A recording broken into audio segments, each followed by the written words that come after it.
So nga lang, hindi ko naiwan doon sa mga staff at baka mamaya ay sila ang kumait at hindi akin ng Governor Elentan, ay hindi ko na binigay. Naisip ko ko'y kakain, ay gutom na rin ako ngayon, ay di kaya ako na muna kakain bago. It's joke time!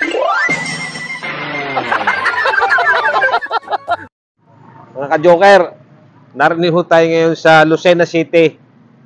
Dito po sa harap ng Kapitolyo. Yan, makikita po niyo sa harap ng Kapitolyong are. Ang nakalagay ho dyan ay Tayabas. Kaya ho gayon, dati nung araw ito ay Tayabas, hindi pa ito Lucena.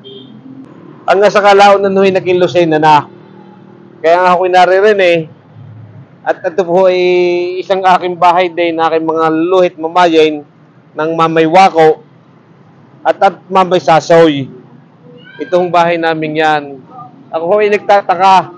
Bakit ito ay nagbinibisita ko nung panahon yun ay ito yung mga manukang pa.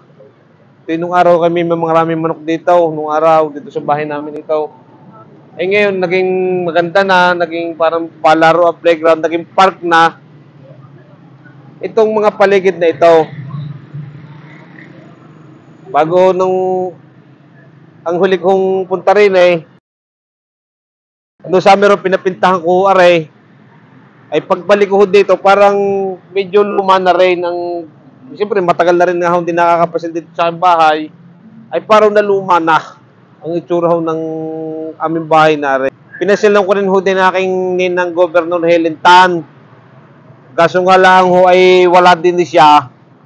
Ay ako'y may pasalubong. May dala kong tamales ibaan. May dala kong tawilays. May dala kong ginatong pinangat na tulingan. At may dala din akong turtang mani na panutsa sa ninang Helen. Gawa nga lang wala siya din at busy-busy sa pamimigay sa tao. Naman gustong-gusto na kay Ninang, yung mismong nakukuhat siya, nag-aabot sa mga taong tinutulungan niya, na binibigyan niya ng ayuda. Yung gustong-gusto nun yung face-to-face, na hindi na pinapabot sa iba, at siya na mismo nag-aabot. Kaso nga lang, hindi ko naiwan doon sa mga staff, at baka mamaya ay sila ang kumait, at hindi akin ng Governor Elentan, ay hindi ko na binigay. Naisip ko ko'y kakain, ay gutom na rin ako ngayon, ay di kaya ako na muna kakain bago. Ako'y magdadala, gutom na, ay ako muna kakain.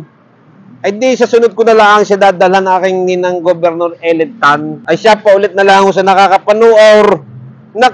Pasap-sabihaw na ako'y bumisita rin ay. Sabihin nyo kay babalik na lang.